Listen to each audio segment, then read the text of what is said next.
Yo, what up? I'm over here with my homegirl Kelly. I told you about her before.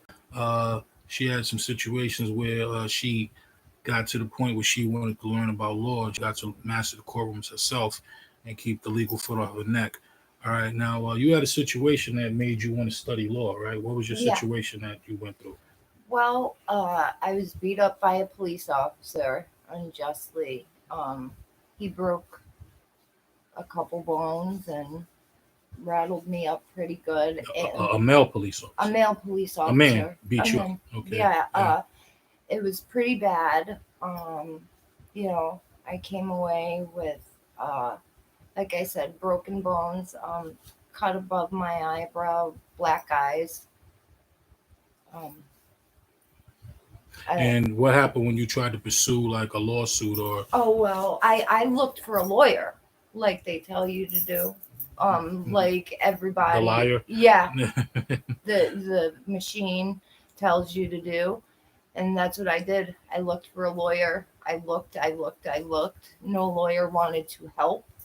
Because And he's a part of the jokes, right? Okay, exactly, so and they was making you feel like they was on the police officer's side, right? oh, That's 100%. how you Every felt, right? single every Okay, single person along the yeah, line made okay, me feel that way for okay. sure. So, but even though you felt vulnerable, and time went on, you still wanted to find a way to fight back. You was telling me, right? Okay, That's great. true. Yeah. So now, what happened with your boyfriend? Where Okay. you know, Well, this is fast forward quite some years, a little under a decade, and I started dating a young man, and he got himself into trouble and went to jail, followed by prison, and I wanted to help him out. yeah, And I but was no, sick. no, hold on. Remember that part, but remember before he went to jail, his parole officer came to your house Yes, and they kicked your door open, they right? sure did. Which he didn't live there. No, Okay. and it was my house. They pretended to be police officers. Were wearing police officer flak jackets. Yeah, and they Um, wasn't police officers. no, They were actually absolutely. And they they was said hit, police when they knocked on my which door. was false Yeah, impersonation. He impersonating was your impersonating a police so he officer. was your boyfriend's parole officer. Yes, and his buddy Was parole yeah, officer. okay, but he wasn't a police officer, No, and he had no business kicking your door open. oh, absolutely not. Okay, great. Yeah. And then they handcuffed me to a chair. Which was illegal Yeah, against your constitutional rights, right? yeah. They started going through my things. I asked them for a warrant. They said it went with him in the cop car, so they wouldn't show me a Because warrant. they couldn't show you a warrant. No, They were and lying. as Yeah. soon as I started asking for that warrant, they decided it was time to, Okay. tuck their tails and run. All right. And so that's when you decided to what? Give me a call, right? All right. And I sure did. you wanted to learn how to defend yourself. I When absolutely you did. seen And you I got knew that you are into it. We've been friends for almost 20 years, and I'd hear you talk about it all the time. And I wanted to see if anything was behind it. hmm And I found myself a gold mine. All right. So now what do we do? When you came to class, you came to class for like 4 months, right? Yes. Okay, good. And then you Doing night classes. yeah, right. Yeah, we did night classes. We worked really hard. And we took class very seriously. Absolutely. All right. So after we studied for about 4 months, and then what happened after that 4 months? You found yourself in more trouble, right? I sure did. Okay. Now what happened there? You had what was your charges? Well, the charges were hit and run, DWI, assault and battery, criminal mischief in the fourth in Mhm. New York, which is a felony. Right. Okay. And they wanted you to turn in your gun, right? Yes. And they arrested you, right? And when they arrested you, right? I remember the night you got arrested. How did you sign your name when they were releasing you from jail? How I normally signed my name before, just my name. No. Remember to reserve your rights. You had to sign your name a certain way. Oh, that time. Yeah, that's what I'm talking about. Okay, all right. Yeah, well, when I went, uh, I was in, uh, I was in the jail, and in order to get out, I signed my name UTDC or UTDC. Yes, correct. And what did that? What did that? That meant under. Dash 1308. Okay, and that meant under threat. Duress and coercion. Okay, so you would tell when you signed your name like that, you were basically letting them know you was there against your will. Absolutely. Because you didn't consent. Exactly. Okay. It means that I was signing my name and saying I'm signing my name, but only because I'm here under threat, duress, and coercion. Okay, great. And that wound up helping you out later on when you went to court, right? Absolutely. Okay, now when you went to court, I remember you asked me to go with you, right? Mm-hmm. And when we went to court, what was I telling you in court to say to the judge? And I made you look and see how he was doing to other people. And we was in a predominantly white courtroom. Yeah. Where mostly so-called white people live. You understand what I'm saying? Yeah. Which is no such thing as white people, black people, Hispanic, and none of that other stuff. Okay, but For now, the sake of. Yeah, all right, yeah, of course. But now, when you went up to the judge, right, and you told him you didn't consent, what did he say to you? He said, "I do not need your consent." To which I replied, "You absolutely need my consent," with the clap and everything. Yeah, I remember that.